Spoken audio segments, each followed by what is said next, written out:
that darn Karaite Jew? They're making us ravenous look horrible.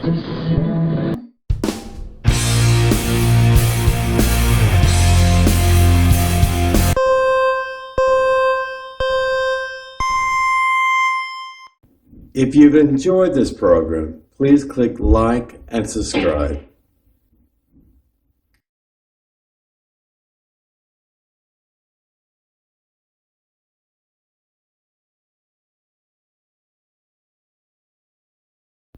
Shalom and welcome again to another exciting edition of Torah Watchman Show International. Hosted by none other, your humblest Karaite Jew here. Yes, Rev Ya'ara ben-Emmett. I'm the Torah scholar of truth here before you on my YouTube channel. This essentially is my company's website. This is what I do for the culture and the ethnicity and tribal aspects of Judaism to bring people home back to the Torah, bring them back to tribal Israel, and think like tribal Jews.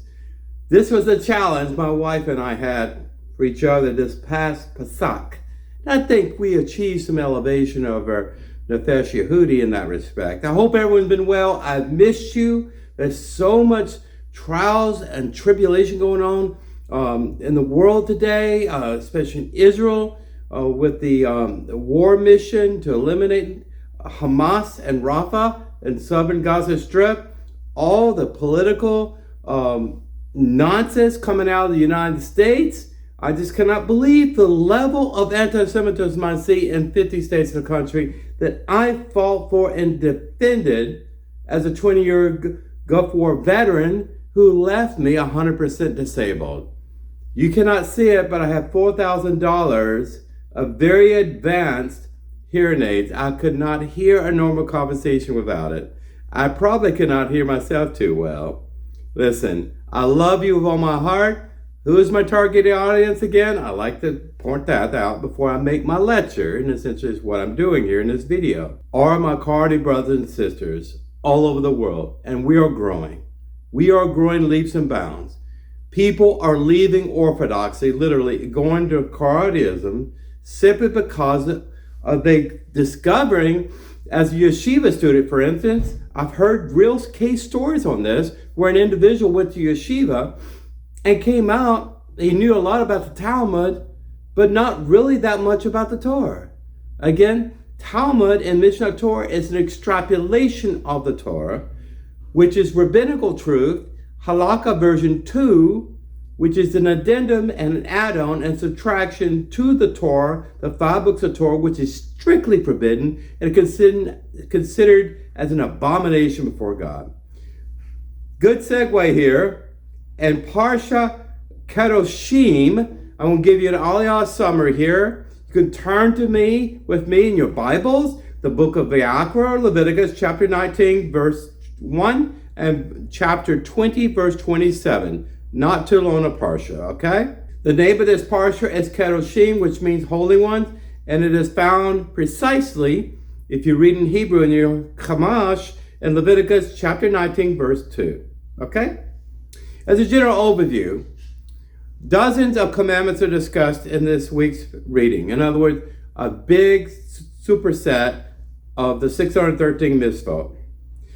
Kedoshim, among them, various mandatory gifts for the poor, love for every Jew, prohibition against sorcery, honesty and business dealings, and sexual morality. They're all grouped in this genre of this discussion. Two main things I want to drive home here. God, and I say God, I mean Yehovah Elohim Emet, your God is truth. God is strictly against the abortion, the wholesale abortion you see in Tel Aviv primarily, in the Middle East, of developing fetuses, of babies who are so vulnerable they cannot speak out for themselves. Hey, I have rights equal to the mother and father. And abortion is a leading thing in the United States political election this time, believe it or not. Essentially, Republicans have more empathy for the unborn than Democrats, who some radical states, believe it or not, in the United States of America, they support abortion of a baby that's partial birth. Now we're going to talk about a Canaanite ritual and practice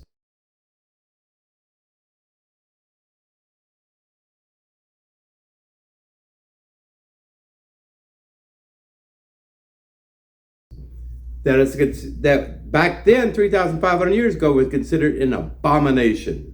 Abomination before the Lord our God. Another abomination is a group of Sidra that I'm going to read to you. It is an indictment against rabbinical Judaism, really it is, in respect on the ill treatment to converts. Baal Teshuvah Jews, B'nai Noach, and that's another subgroup of my target audience. B'nai Noach, the Noahides, sons of Noah, are growing leaps and bounds. They're leaving all the cults. They're leaving all the churches.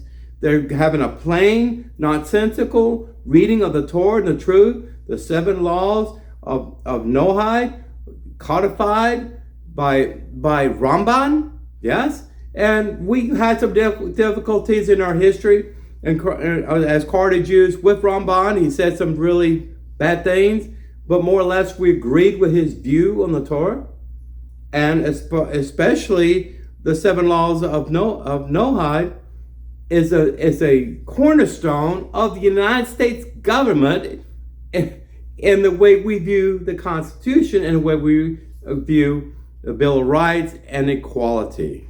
Okay, so that is the introduction. Let's get started.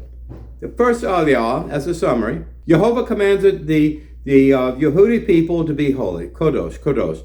This section then briefly discusses several laws, halakha, Torah, halakha, laws of Moshe, okay? Revering parents, okay? If you don't if a child is brought up by society or whatever, not to honor and respect your mother and father, you have a complete teardown of the nuclear family unit, and that's what's happening among many different demographic groups in this country and the rest of the world. That's what's happening. That's where immorality is a big, big issue in the way we treat one another. Okay? So in the first aliyah, observing the Sabbath is the most critical commandment of all.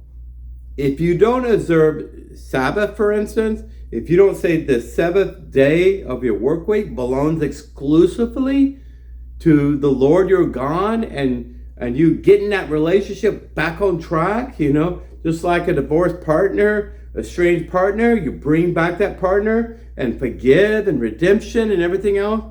That is the most critical law of Sabbath, and the way you treat one another, the way you treat your animals, etc., etc. Okay? So I see this reinforced by Moshe over and over and over again, the separate laws and everything else that codify Sabbath day. For instance, the 39 Melachot, okay? In other words, whatever you needed to build and maintain the Mishkan, well, you don't do that on Sabbath, okay? Essentially. Also, prohibitions against idolatry. You think we don't worship little golden idols anymore. Well, in some cultures in the world, they do worship idols. I mean, they have the monkey god in Indonesia, Hindus, God bless them. And of course, in Buddhism in Japan, I was there for nearly 4 years in active duty. And of course, they have all these Buddha statues and figurines there too. Okay? So, and Arabs, believe it or not, before Muhammad and before the dawn of Islam, around 632 or so CE, more or less, they worship rocks and stones. Ask them, it's in their history. They believe that. So we say as civilized people, humanity in the 21st century, I don't talk to a mute stone statue. I don't even talk to my wife that much, right? But I certainly don't talk to a statue and get on my hands and knees and worship to it and light candles and offer burnt offerings. We don't go there, right? We're too civilized. We have other things in our life that we put before God that are equally just an abomination as a statue, an image of a foreign god. When we put anything between us and God and his beautiful face, that's a form of idolatry. That's what the first LDR. The obligation to burn leftover sacrificial flesh, the obligation to leave certain parts of one's harvest to the poor, very critical here, not to lie, cheat, withhold wages, swear falsely, curse, or mislead another. This is a part of the 613 mitzvot. Essentially, what I'm talking about here is that you waste not, won't not. Okay, many of the sacrificial offerings, burnt animal offerings and things of that nature, God wanted the fat around the diaphragm, the kidneys and liver, everything else, he wanted that. But the other meat, pretty much, was pretty much considered kosher root and was given to the Levite priests. They have to eat, right? And also the individual, say if you brought a goat or a lamb for some sort of unintended sin or whatever, and you want to make amends to tribal Israel, make amends to the Lord your God, well, you get to partake in part of that meat, okay? Think about the ascension altar, the four-horned ascension altar, as a big place for barbecue. Yes, I'm sorry. I'm a member of PETA. People love to eat tasty animals. God instituted, carnivores, and he instituted the burning of animal flesh, etc., etc. And God said, I want this. I want to smell the smoke. I want to smell the incense and frankincense and the oil and everything else. This is what God wanted. So when you have vegetarian Jews out there, I love you all. This is not in the Torah. It's in the Far East in Buddhism. I know because I was there. Okay, I'm sorry. All kidding aside. The way we treat the poor is abominable. In fact, one of the reasons why God allowed King Nebuchadnezzar II and all his swordsmen, through the Edomites, came in and wiped out all of Judea, burned the temple to the ground, broke down the walls, and slaughtered the people there that were resisting the king. The rest of the people, about 3 groups of migration of people went to Babylon. The prophet Daniel and prophet Ezekiel were 2 of those that went to Babylon. What I'm saying is, one of the greatest sins there were not just substandard animal sacrifices. God does not want anything that's not from your heart. Okay? He doesn't want a blind animal. But the thing is, the year of Jubilee was ignored, where people forcibly took back and tore up the contract for indentured servants or slaves. They did that. And also treating poorly widows and orphans. And poor treatment of the sojourner and the stranger and foreigners in the land that wanted to join tribal Israel and worship the God of Abraham, Isaac, and Jacob. Okay? Just want to get that out. For cheating, contract malfeasance, and things of that nature, I'm talking to someone today about that. Okay? Bait and switch. You hear it a lot in English colloquialism, where you promise something, you sign something, and then the company, once they get the money, they back away. They never show up, deliver the products and services. They don't fix your sink or whatever. I've had this problem. I don't call it out right here. Angie's List. I had that problem big. Do not go there. Okay. Anyway, swearing, false accusations is not Lashon Hara. If you have 2 witnesses and so you have some crime against you, someone stole something from you, someone is besmirching your reputation. If you have 2 witnesses, that is a crime that's worthy to be brought up before the Levitical court. However, gossiping, maligning someone's reputation is a great sin akin to murder. It really is. Okay, and that's 2 differences between just slanderous gossiping and telling the truth and a supposed crime against your person or someone you know. Okay, with witnesses. The second aliyah, more of mitzvot. Yeah, more of mitzvot. Not to pervert justice. We see perversions of justice, the Department of Justice in this country right now, in the court system, than I've ever seen in 59 years. Yeah, I'm sorry, I gave away my age.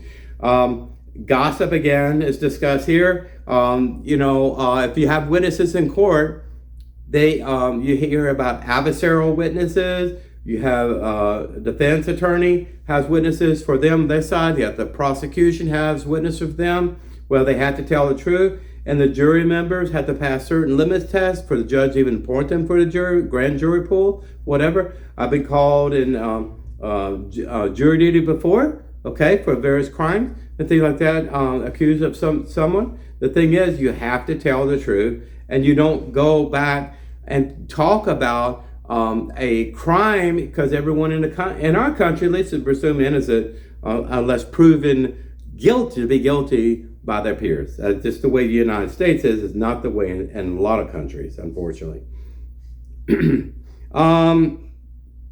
The call to don't be indifferent to someone's predicament. In other words, people come in all shapes and sizes, rich or poor, indifferent. People have various issues. Some people cannot timely pay back their loan. Remember the year of Jubilee, there's loan forgiveness, reconciliation of lost property, etc., etc. That's what I'm talking about. Don't hold a grudge. Don't let negativity rule the day. Don't let your anger continue to persist. And when the sun sets, don't let the sun set on your anger, especially your marriages and significant others, whatever, or your family members. Just don't get down that slippery slope. It is toxic to your soul. It really is, okay? Never take revenge. Vengeance is mine, saith the Lord. He that raises a sword in vengeance and anger will fall by the sword, okay? There's such a thing as righteous indignation. God wants you to defend yourself. God does not call a Jew to be completely defenseless. The Jews have been completely defenseless in Israel until recently, this war and everything else. Most Jews, if they want to, they can have a firearm to defend themselves. God wants you to defend yourself, but God does not want you to carry out blood feuds, because that was very popular in the Middle Ages, okay, even before that, people, sin debts and things like that. There were no police, there were no judges, there were no courts, and what are you going to do? It's like Wild West, go and shoot your neighbor to settle a dispute. This is what God was talking about. There's a proper way to reprimand a sinner and to love every Jew. In other words, for a convert, you are not to hurt their reputation. You never to remind them of their past when that conversion has been approved by a hakam or a rabbi official or board of rabbis or elders, whatever. You're not allowed to say, hey, you remember, you told me everything. You sinned 10 years ago. You're a filthy, dirty person. I hope you cleaned up that. You're not allowed to say that anymore, okay? Only God is a judge. We say that even to the dead, Baruch ben-Emmett, okay? The following statutes are also given here, not to sow a field with two kinds of seed. This is called hibernation, cross-pollination. You hear about no genetically modified organisms. Well, most organic products you find on the grocery shelves or kosher. The Buddhists like them, Muslims like them. It says GMO free. Is monitored how it's grown for its entire life cycle, whatever it may be, that's consumable as food, as a food source. But the simple thing is, nature does cross-pollination. Like wildflowers, that's what they're all different colors. I planted them this year because butterflies and honeybees like them, okay? Not germane. But I'm just saying is, a flower can cross-pollinate another flower, and then you have beautiful mix and diversity of colors. Well, when you plant crops, if you plant corn in one row, do not plant beans, okay? If you plant soybeans in one area, do not plant cotton, okay? Essentially what you're saying. Don't try to micromanage nature, play God per se, and cause cross-pollination to occur. There's actually laboratories that take toxin from parasites in the stomachs of a beetle as a natural pesticide, and they go and use that on plants. I don't know what you think about that. They're supposed to be a natural pesticide, but again, you're playing God and things of this nature. It's for you to decide, it's not for me to adjudicate that. I'm just telling you what the Torah says. Do not cross-pollinate your crops and produce, and allow your crops to rest, every 7 years, for a fresh reset, okay? Also, it's very interesting here. wearing a garment made of a mixture of wool and linen. Linen in this context in Hebrew is known as shanetz. It's very difficult to find that. Most of the things traditionally that Jews wear, it's just all wool. Okay, yes, it's hot or whatever. Especially Orthodox, they wear the same clothes in the winter they do in the summer, and they sweat immensely. It doesn't make any sense because they are trying to respect Jews that used to live in colder climates like in Poland and Germany, in those areas before the Holocaust. That's what they do. And, I respect that. But I'm just saying, do not mix an animal with a plant product. Don't mix them together, okay? Do not crossbreed animals. We do this all the time. If you look at milk and things of that nature, that's kosher. There's no hormones injected into the dairy cattle when the milk is produced. In beef masters and things like this, my grandfather used to do this, and you make more money per pound of the beef cow, and sometimes you crossbreed them to get the very best herd. Quick example, the Lord just reminded me. Yaakov went to Laban, in Mesopotamia, the land of Haran, and there was a difficulty in separating Laban's herd, sheep and goats per se, with Yaakov. Okay, so when he tried to do that, he had devised all kinds of ingenious plans, like marking poles and things like that for spotted goats and things like this. And the thing is, he did keep spotted goats apart from the pure goats, because the pure goats, pure white, with no blemishes like that, were considered more kosher than the ones that had blemishes. Okay, so that story is well known. When Yaakov went for a wife, the story of Leah and Rachel, and that's what I think about in crossbreeding. That was more of a natural thing, and letting God decide what to do with these animals. Okay. Also, I mentioned here that the section and the second ayah concludes with the laws of one who commits adultery with a half-free maidservant. What does that mean? Okay. How can you be half-free and whole-free? Well, what it's saying is that taking advantage of a vulnerable person that is maybe a part-time servant, part-time bond servant, and taking advantage of that person. This happened in America between whites and blacks when slavery was legal in this country and legal in the rest of the world. And it's very sad that this kind of thing happens, okay? But that's what it's talking about. Committing adultery, you're married, and then you have extra marital relationships with a concubine or someone who comes into your house and cleans your house, when the wife's away or whatever, your babysitter, this happens. It happens today with among Orthodox Jews. I mean, we're weak, feeble people, especially men, okay? Chapter 19, I'm going to read you a set of verses here. This is for the fourth aliyah, if you're following along. Chapter 19, verse 33. When a stranger sojourns with you or sojourner in your land, you shall not taunt him. Don't bully him. Don't make fun of this person, okay? You have a strange dialect. You have strange clothes. So on, okay? You need a bath.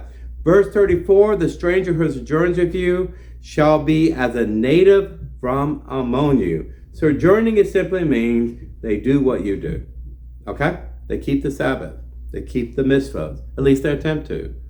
They have animals that they consider to be kosher enough for offering, for sacrifice, and things of this nature. They essentially are journeymen or apprentices or whatever, and they're doing everything that other tribal Jews are doing, and they're living among them. They're working among them, okay? They have business relationship, and maybe some of their women intermarry with tribal Jewish men, okay?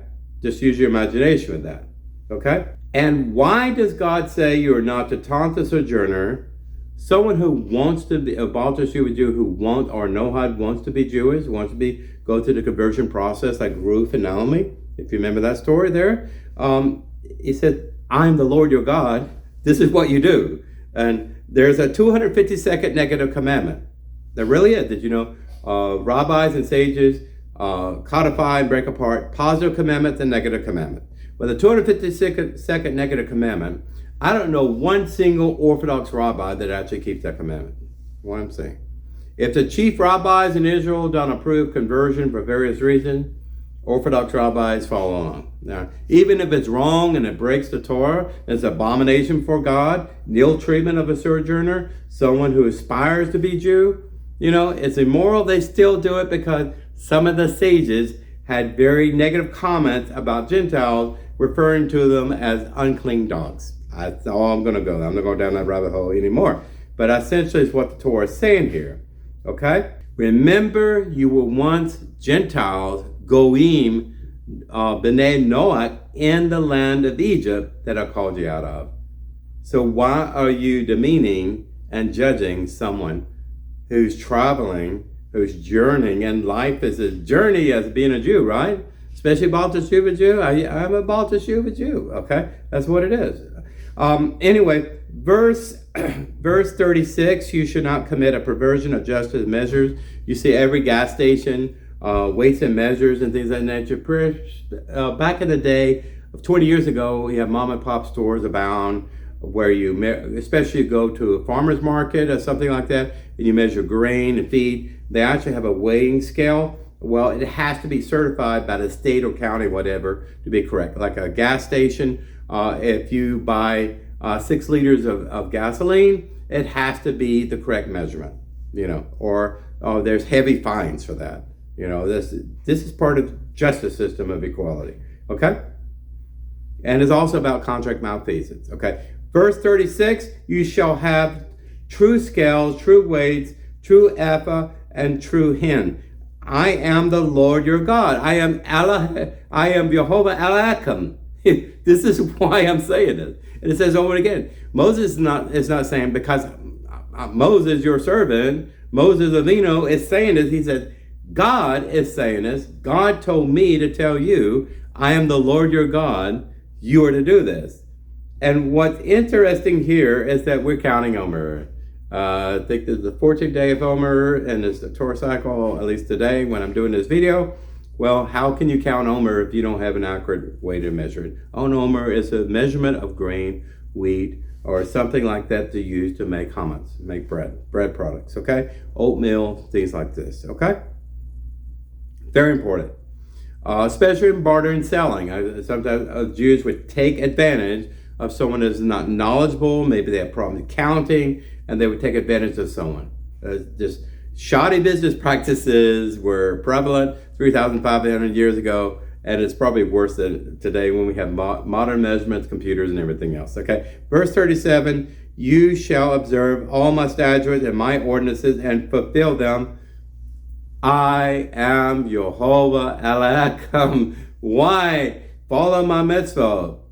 When he says follow my mitzvah, follow the 613 mitzvah, all the end of weeds requirements that are broken out from the 10 high-level commandments, the 10 commandments, this is the laws of Moshe. This is halakha, real halakha. Not the fantasy of 2,000 different elaborations, opinions, and debates of all kinds of building moral fences and things like Nachmanides talked about, adding different policies and regulations and things of this nature, saying oral tradition that we have in our books from Babylonia. Well, that was given to Moshe on Mount Sinai. All of this fables and myth and the Jewish folklore. I love stories. I love tradition. I love hearing the sages' opinions on things, but it's not the same thing as the laws of Moshe. That's all I gotta say. Fourth, all y'all, essentially what we wrap this up to, what I just read in the Sidra, we are commanded to love convert. Period. You are commanded to love convert. If any Orthodox Jews out there are watching this video, you are welcome. I love you. You are not to hurt or harm convert. And you can define the word, what it means to injure someone's reputation, hurt them with bad words, cheat them in a contract relationship, whatever. I already told you what some of the sages said about Gentiles. It is as filthy and vile and as dirty as you could ever read in anything. And some of these sages said that, those kind of things about Gentiles. They even said that you will not, people who who teach the Torah to Gentiles should be stoned to death, the capital punishment. It is horrible. But try to focus on the positive. And I do. I've read the Talmud, I've read the Mishnah Torah, I've read these things enough to know what God's law says and what the sages, humans' opinions say, okay? So chapter 20 is a good one here. Abortion in the context of the demon entity, the Canaanite entity, the entity of the Phoenician known as Moloch. Moloch, okay? What is Moloch? Since he was a fire god. And what happened in the Canaanites, and God was warning the Jews, even though they were wandering in the wilderness of Sinai during that time, when they were setting up tents and things, they were not in Canaan yet. This is what the Canaanites do. Do not go there. Do not do what they do. They worship gods that it's okay to sacrifice your daughter to and newborn babies. They literally took a baby out of the womb of a woman and put it in the fire, passed through the fire. That's what I'm talking about. Even some evil kings of Israel did this. King Ahaz, I believe. I don't quote me. But this is what I'm talking about. What does God say about it? Chapter 20, verse 3. And think about the abortion movement in the world today. And I will set my attention upon that man or woman, and I will cut him off from the midst of his people. You're no longer Jewish. There's a lot of people that act like pots and I had to use all the curse words and everything else, like George Soros and others, Schumer, the Senate Majority Leader in the United States Congress, all these people, they're not Jewish. They have a dad nefesh Yehudi with them. That's the only way I can explain that, Zuckerberg. But what I'm saying is here, God, not Moses, not the rabbis, God will cut them off from the people. That means he will divide out their nefesh Yehudi from the rest of the nation of Israel. Okay? Because of this. And because he gave his offering to Moloch in order to defile my Holy One, to profane my holy name. There's only one God ahead of the entire universe, everything created in the cosmos and multiverse and everything else. Okay? Baruch Shemo Yehovah Elohim. Emet. That's where it is. And God is a jealous God. But we're so egregious abomination what's happened with the Canaanites, and people like the Canaanites, the Phoenicians were doing this. I told you, they were passing young girls, virgins, and young babies, newborn babies, through the fire as a sacrifice. Now, we don't worship Moloch anymore. There's video games and all this, World of Warcraft, whatever. But I'm saying is, your abortion clinic is an example of a place where you pay a doctor or pay an abortion clinic healthcare professional, if you call them that, to bring in a young, vulnerable woman, a lot of them are teenagers, that got pregnant, they didn't use protection or whatever. They don't give them information about what the life within developing in their womb is. And it used to be the law of the land before the reversal of Roe versus Wade in the United States. There's a lot of liberal Jews in Tel Aviv that protest against that, and they still do, by the way. Incidentally, I told you, Tel Aviv is the abortion capital of the world. It really is. And this is Jews there. And rabbis, still today, have a mixed opinion and compromise about abortion. Is it wrong or right? And then Rashi, it goes by Rashi and everything else, simply says a baby is just a mixture of tissues and water, and is not really living. And two, they're born and they take the first breath of life. They literally say that. Okay? But back to Moloch, an abortion clinic, and medical doctors that should lose their license to operate. Remember the oath to do no harm? Well, in some states, like in Virginia, until they had a governor, a Republican governor took over there, and I'm talking politics, I'm saying they actually allow partial birth abortion. In California, you can get abortion for any reason. In Tel Aviv, you almost can get abortion. If you're Jew, whatever, you can get abortion. People that have anti-abortion laws in other countries, they go to Israel and they get these free abortion. Okay, now they have a drug out there, an abortion drug, that you don't have to see a doctor. You can order it and online or go to a pharmacy or whatever and buy that drug and kill your baby within you without seeing a doctor.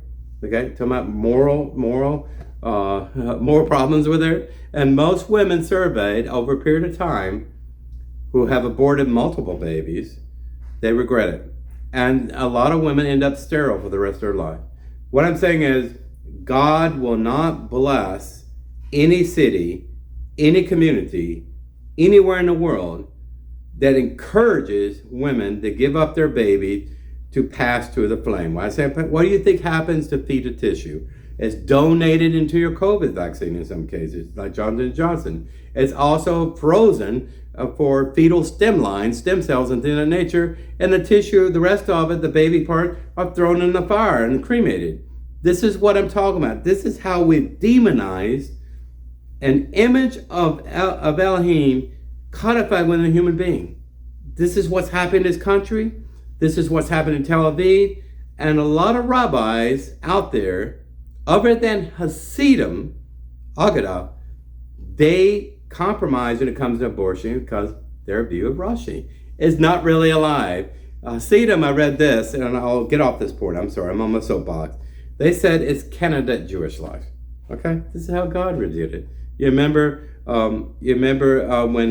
when Jacob and Esau were warring in the womb? You know, remember that story about that? You know, in Isaac's wife, God was telling her what's happening in her womb, and there's so many stories about this. God communicating with unborn fetuses within the womb of a woman. And also the laws about if two men get in an argument with a pregnant woman, she falls down the stairs and loses the baby, there's a monetary compensation for that. But we could pay a doctor, and many insurance companies pay for it. You go there to the slaughterhouse and abortion clinics, yeah, I'm using those words, and rip out that baby. Listen, a young woman, in conclusion, who has been raped or molested and taken advantage of and had her will violated and things like this, I can understand why her feelings, I want this baby out of me. I don't want any memory of that. I understand that. But there's a critical shortage of babies in the United States today, newborn babies, for people that are infertile and cannot have children. Like me, I tried to adopt a baby son, but I'm too old. My wife is not too old, but they do a calculus that you're both too old put together. You cannot adopt a baby because I'll probably die and when the baby's, when the kid grows up in 6th grade, whatever. Our orphanages are breaking apart with unwanted children. And it's the same way in Israel, same way in Ukraine, same way in Russia, and other places in the world. It's a horrible problem. There is always someone there who wants to adopt a baby. And if you want to adopt a baby and you're young enough to be allowed by law, and you got $1,000, it costs $1,000 to adopt a child. You have to pay medical expenses, all this. There are courageous women that actually, if someone helps them with the healthcare expenses, monitor them, and have them go to a doctor and everything else, she will give up her child's custody to a loving family. Okay? I'm sorry. I had to say that, and I hope I didn't offend anyone, but this is what God says about the subject of abortion. Okay? Verse 4, wrapping this up, but if the people of the land ignore that man when he gives the offspring to Moloch, he will suffer not be put to death. It is capital punishment. When sometimes you say cut off from the tribe, cut off the land, it means you die. It's capital punishment. If you're part of the abortion process, you have a lot of soul searching to do. You really do. Fifth aliyah, the Torah prescribes capital punishment for one who worships Moloch. It's another segue for this thing as I just read. A form of idolatry which required human sacrifices. The Aztecs, the Mayan were great empires in South America, but not anymore. And they were well known for human sacrifices. Why are they not here anymore? Why are the Canaanites not anymore? Why did God tell Joshua to go and destroy the Canaanites, every single village, every single person? Because the human sacrifice is the abomination for God. Christians out there who love Jesus and all this, listen, God would never command and capital punishment the Jews to, you are forbidden to sacrifice your children, your women, to these fire gods, not Moloch. To say, oh, it's okay, I will have a son through a human like Greek mythology, and then I will have my son sacrificed as a glorious offering for me. Just think about what God says to be true in the Torah, and what other books and religious denominations and cults say about extrapolations from the Jewish Bible. Okay? 6 Aliyah, the Torah sets the punishments for individuals who curse their parents and those who engage in prohibited sexual relations. What I'm talking about, we got a lot of detail. You don't expose the nakedness of your daughter. Okay? You do not have sexual relations with another woman who is bleeding a menstrual cycle. Okay? By intent, as sometimes it happens. Sometimes a woman spots and things like that, and they sleep in separate beds. And then it's very, very important we have no red heifer for cleanliness. But it was a very serious problem because some people actually seek out women administrating because they like to do that. That is an abominable practice of the Canaanites. So where everything you see was wrong in society, and I don't want to pick on gays and lesbians and transsexual and hundreds of species of human beings and all this stuff, okay? I don't want to do that. But I'm saying this is what the Canaanites did, not the chosen people of Israel, the Jews. Nefesh Yehudi. Their souls supposed to be holy because they're chosen to be a witness and to the rest of the world, the light of the Torah truth. Okay? Seventh Aliyah, we were instructed not to follow the custom and traditions of the Hebrews. Okay? You're in the diaspora for various reasons and compromise. I'm in the diaspora because I got a mortgage, I got bills to pay, I'm not at retirement age or not. I may look old, but I'm just saying, when I retire, I'm moving to Israel. Well, a lot of people in the diaspora are seduced by the Hebrew Gentile practices of those various nations. Consider the United States. There's so many people, Jews, are politically polarized to the point that socialism and Marxism and neo-Nazism is something that they view in the world philosophy more than traditional Torah study that their great-grandparents were murdered in the Holocaust defending.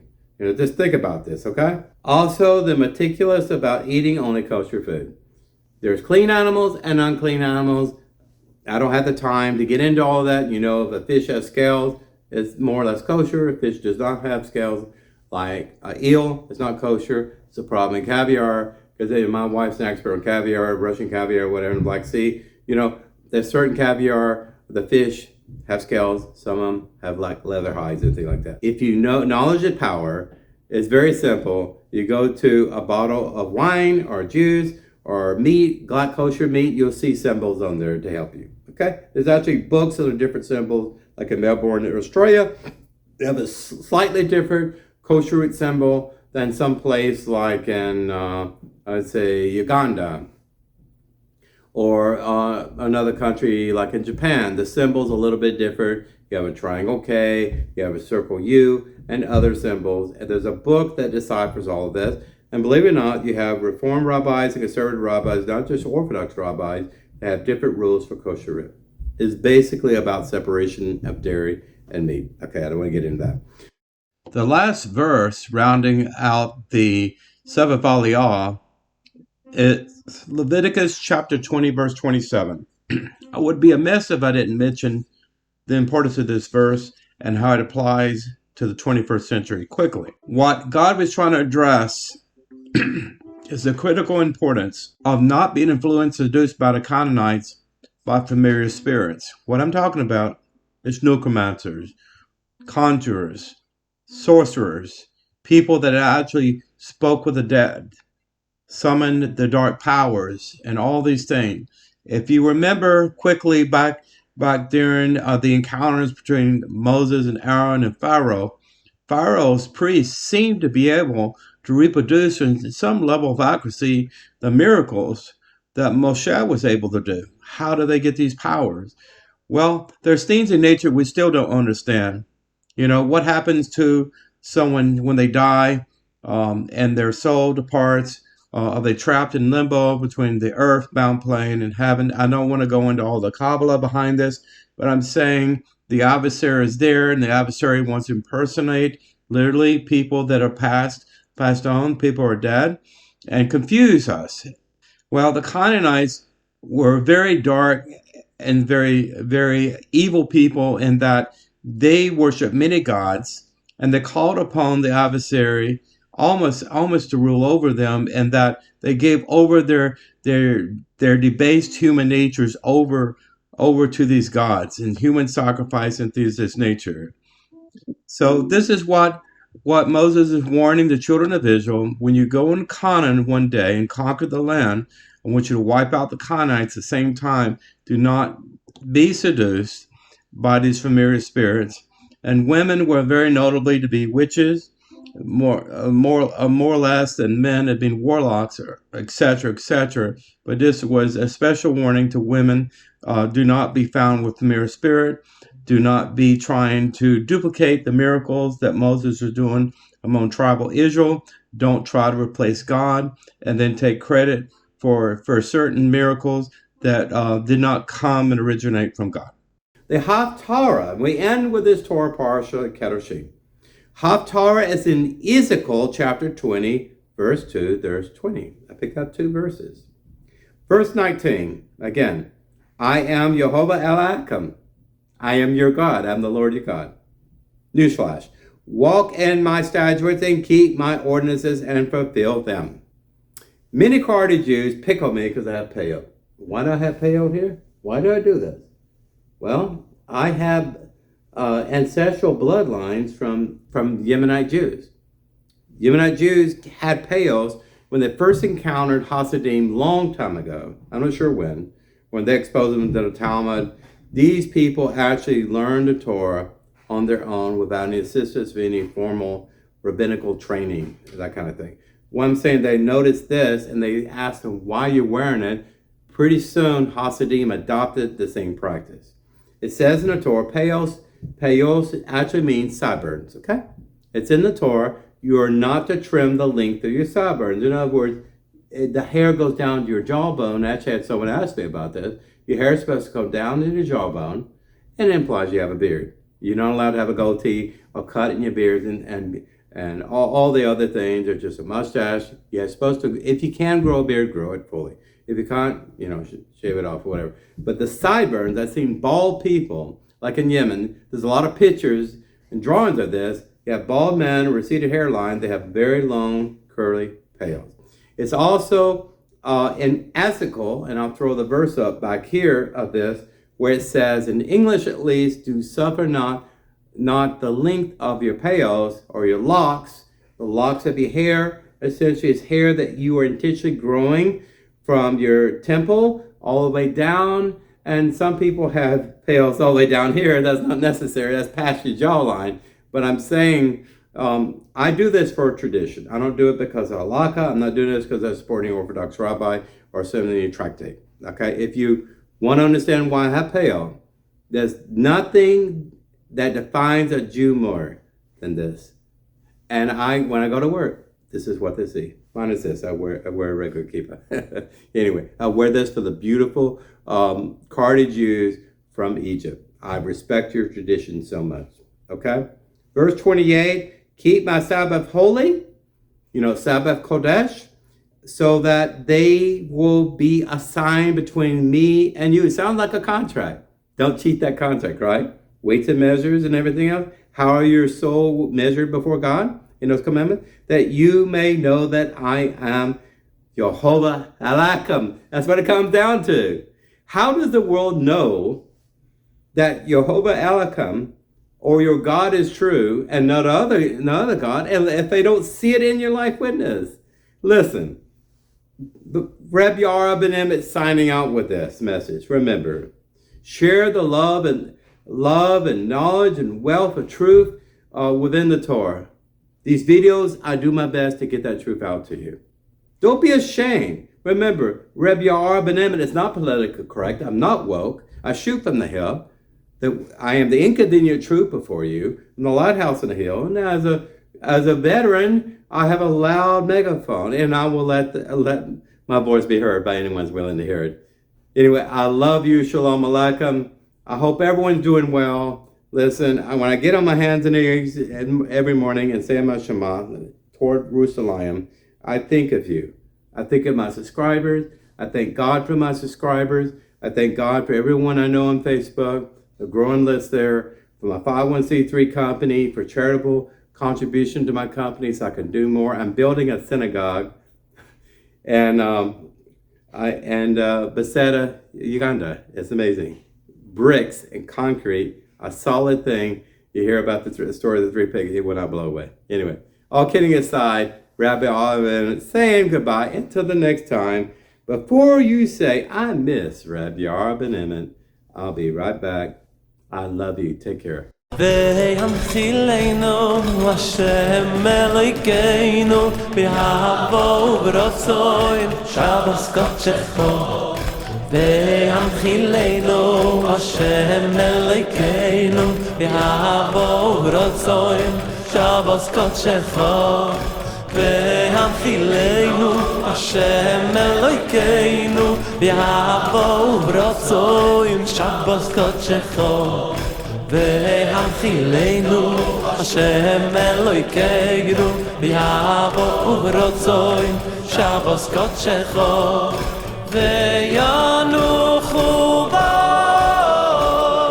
כל ישראל כל ישראל מקדשי שמך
I